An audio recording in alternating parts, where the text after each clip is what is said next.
I want to welcome everybody. Let's dive right in and talk about employee engagement and what's happening in the workplace today. So when you think about your team, what do you think about? What do they look like? Do they look like this team here, kind of discombobulated, kind of crazy all over the place, no defined objectives? Do you have moments on your team where things are kind of going haywire and going crazy? I think we all do. Do they look like this? Are they tired? Are they disengaged in their everyday work? Are they disengaged with customers? Do they lack motivation?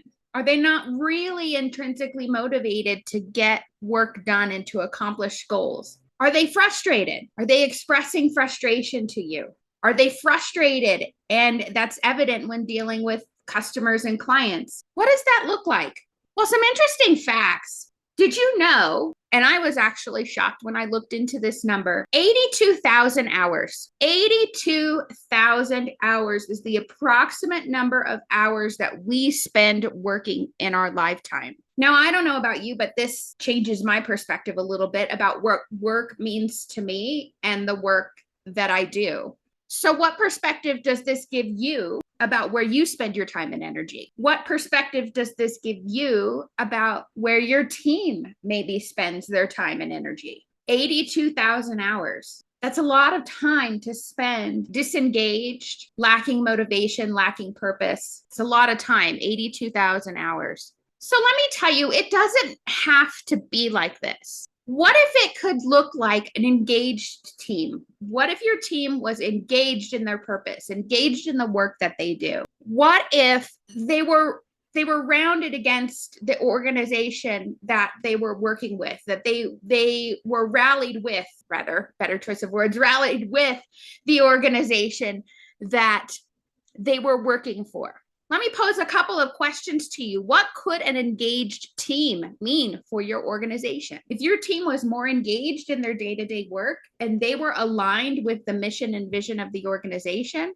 what might that mean for the work that they do? But what might that mean for the organization and the results that the organization could produce? What could your organization do if your team was more engaged and aligned with their mission and vision? I think there's a lot of opportunity there. So let me give you some facts here. 80% of people in the workplace do not feel that their manager motivates them to do outstanding work. 80%. 21% of employees are not engaged in their day-to-day work. So 21% are not engaged, not fully engaged day-to-day. 80% don't feel like they're motivated to do great work. And roughly 80% of individuals do not trust the leadership in their organization. So what does this mean for your company? Not does it just mean a reduction in your return on investment, on the revenue or the money that your organization could be bringing in. It's a reduction in your return on relationships. It impacts your relationships at the organization, your relationship with your team. What would happen if we could turn or tweak those numbers just slightly, 10%, let's say? So instead of 80%, 70%. What would that look like? I think that the outcome would be huge. Service issues may decrease. So those issues between the end user, customer service issues, product waste, all things that affect the organization's bottom line. And when the organization's bottom line is impacted, things like perks and benefits and rewards for the team can also be impacted. A disjointed culture, when people don't feel aligned with their culture, work doesn't happen efficiently. We have more mistakes. Again, those customer service issues, increase in product waste, and even dismal quality. So we may be putting out products, but the quality may not be up to the standard that we expect. So what is my organization, or how do I fit into the role here? Well, I help teams improve employee engagement and improve their engagement strategies. My company's vision is to change the way people work. That's my big lofty goal, to really change the way that people work.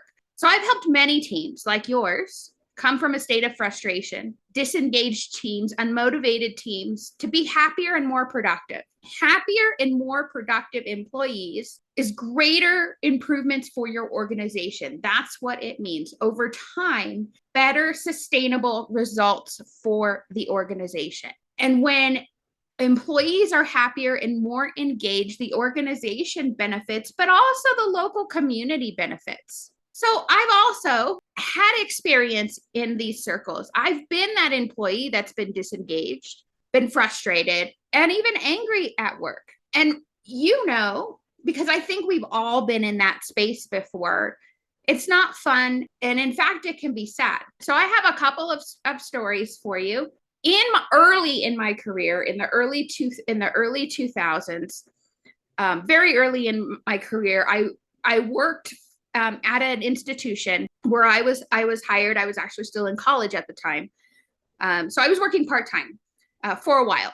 I was brought on into this role, but I had no guidance. I wasn't told how to do my job, and I had to figure it out along the way. And I was really young and inexperienced in the workplace. And so I didn't know how to figure out what I was supposed to figure out, because I really had no prior knowledge to build on to be able to figure out what I needed to in my job. So because I had no guidance and I was constantly doing things wrong, I was so stressed out during the work week that I actually was literally physically ill from the stress when I was going to work. Later in my career, still very, very early in my career, but later down the line, I was working in a very male dominated industry. And during a meeting, by the wave of a hand, like kind of dismissively, I was dismissed by a male colleague. I had to sit at the office late at night during certain times of the month when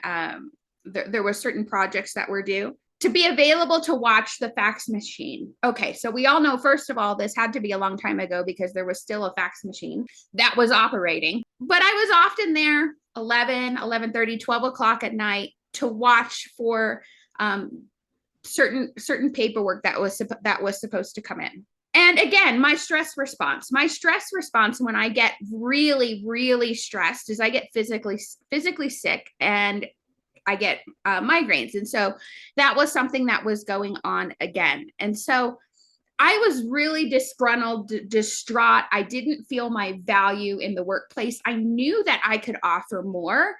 There were just pieces of that puzzle that were missing for me. And I'm sure that many of you have had this experience as well.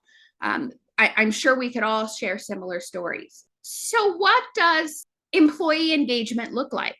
How do we foster positive employee engagement in the workplace? Well, based on some research that I've done, here are some strategies that I have found that increase employee engagement or have the potential to increase employee engagement. And those are upskilling and reskilling. We're going to talk about what each of these are. Perks and benefits. We'll talk about that as well. And releasing the hustle. We'll talk about the hustle culture. Interestingly enough, people desire different things from the workplace today than they did maybe 40, 50 years ago. And the workplace has changed significantly. Studies show that the number one reason today that people leave their job is for career advancement. Money is not the number one reason. People want to grow. They want to be challenged. They want to be able to use their skills and contribute to an organization.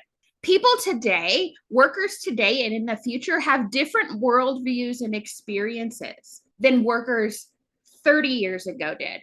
40 years ago, 60 years ago. Their worldview and the lens that they see the world from is very different than it was for me and maybe for some of us. People and employees have changed, but the workplace has not caught up quick enough. So we went from a work industry where people worked all the time, 1700s, 1800s, work was survival, farming and those sorts of things. People worked 10, 12, 15 hours a day, 7 days a week, because that was the means for survival. The Industrial Revolution comes along 1900s, 1920s-ish, and we have the birth of the 40-hour work week, 5 days a week, 8 hours a day, generally speaking. And we're still operating in that mode today, but we're really working amongst a digital era where the work environment, the conditions of the work that we're doing is very different. So the workplace has not really caught up with the demands of the workplace today and what the workers desire. So in the workplace, some things to think about when we talk about upskilling and reskilling. Have we considered ways to professionally develop and grow the skills of our team? And that is one way to do it, with upskilling and reskilling. And this may be more prevalent with the onset of technology in the workplace. One of the big conversations right now is around artificial intelligence, which artificial intelligence is nothing new. It's been around for a long time. We know Google follows us around. Social media follows us around and shows us, all of those goodies that we want to see and that we want to buy. But AI is coming into the workplace and doing more and more. Automation is coming into the workplace and doing more and more. And so people's skills are shifting, and work that they need to do is different. So the work that people may need to do is more knowledge and specialized and skill-based versus physically pushing a button to make something go, so to speak. So we may need to reskill or upskilling. We may need to teach or help our employees professionally develop to teach them additional skills, maybe skills how to support a specific type of machinery today, or we may need to teach them new skills altogether. So statistically speaking, something like 65% of the workforce in the future will need to be upskilled or reskilled over the next few years. And there's a great book that talks about this and talks about automation in the workplace.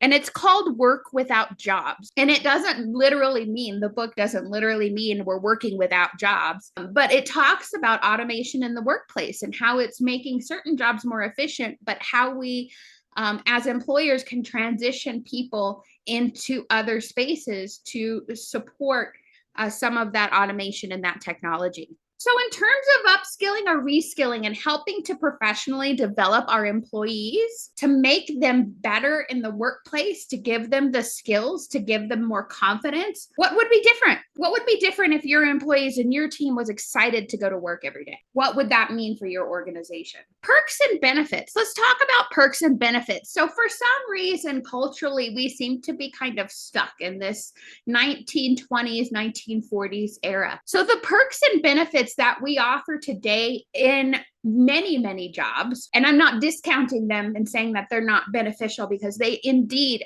are very beneficial. But job perks and benefits have not changed much since the World War II era. In fact, interestingly enough, health insurance did not, before the World War II era, health insurance was not offered as a benefit as an employee at an organization. That was something that was really born out of post-World War II to get people back into the workforce. And it's something that is very tied to our jobs today and very important for a lot of people. But perks and benefits haven't changed much since this time.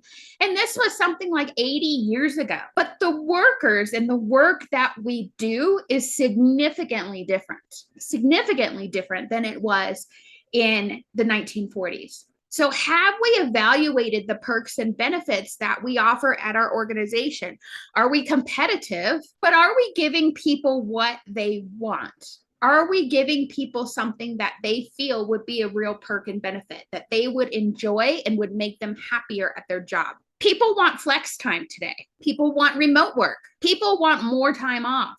How, as organizations, can we figure out how to collaborate and build culture with distributed teams? Distributed teams meaning people working all over the place, working remotely. People are concerned with their pets. I know I am. I have 3 very rotund English bulldogs who run my house. I'm very concerned with their well-being. People are concerned with aging parents. That's something that I'm dealing with as well as my parents get older. People crave job sharing a role, different ways to engage. They crave diversity in the workplace. So are we looking at these perks and benefits to be competitive, to offer something new, and to have a different way to engage with people in their roles? And lastly, what would happen if we changed the culture of hustle and grind. Now, it's interesting. I was listening to a podcast yesterday that was talking about this, and the American culture is very much hustle, hustle, hustle, as is many of the Asian cultures as well. But if you've been to Europe, which I had the pleasure of visiting last year, it's interesting because their culture and lifestyle is much slower, much different. That's not to say that they don't get work done, but they put emphasis on different things. What if we change the culture of the hustle and grind? What if we put an emphasis on working for the sake of living, not living our life working? And what if that trickled down to our team? We want you to value your family and to value that time with your family and friends. People crave that today. The rise and grind culture is over, and people are really pushing back against that today. Health and wellness, especially mental health, post-pandemic, are really priority. And interestingly enough, I mentioned the pandemic. I believe a lot of this was really happening in our culture at a much slower rate. And when 2020 came around and many of our cities and whatnot shut down, I think people started to reprioritize and to really look at what's important. And I think culturally that sped up where people are with some of these changes. So that really kind of pushed us over the cliff. I think we were all standing there at the cliff thinking, oh, like we want something different out of work. COVID, I think, really pushed everyone over that cliff to say, okay, like now we're going to speed it up. So health and wellness, mental health is really a priority for a lot of workers today. And in fact, the future of work is today. We're not going to continue to put the toothpaste back in the tube. There are many organizations that are striving to bring people back into the office and to really go back in time to what things were pre-2020. And I use 2020 just kind of as a timeline benchmark there. But that's not going to happen. People have had a taste of some of that flexibility and the agency over their roles, the ability to have more control over the work that they do. And when they get that done, and many organizations were able to see like productivity didn't wane during these times. So we're not putting that toothpaste back in that tube. It's not going back in the tube. So how are we going to make a new tube of toothpaste, so to speak? How are we going to move forward with the future of work that's at our hands today to see what the future is going to hold? And what does that look like for your organization? How is that going to play a role in your organization specifically? So if you are ready to help your employees love the work that they do, and if you are interested in a few simple steps about how to shift the culture and engagement in your company, and if I told you in just a few hours we could customize an intervention that would shape the future of your company and improve your employee engagement practices, what might you say? Most people would be really interested in doing something like that. And that's where I come in. So imagine what your business can accomplish when your employees are empowered to shine and empowered to use their skills to do good work. So some things that I am offering to help organizations is a small group mini mastermind. In this mini mastermind, it includes a pre-session assessment, a 1 hour and 45-minute mini mastermind session via Zoom, and a 2-week follow-up with the facilitator, which is me.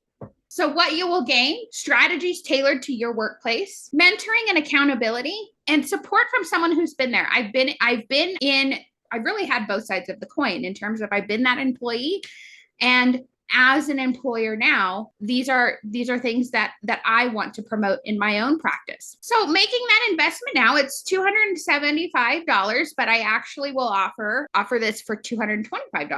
And I can offer 25% off an online course that I have, Becoming a Leader: Golden Rules for First-Time Managers, to anybody who's interested.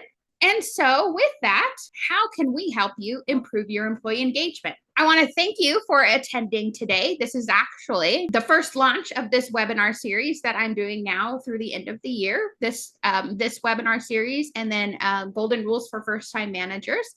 So if you like this content, you can attend next month, and we'll have a different mini topic that we will talk about as well.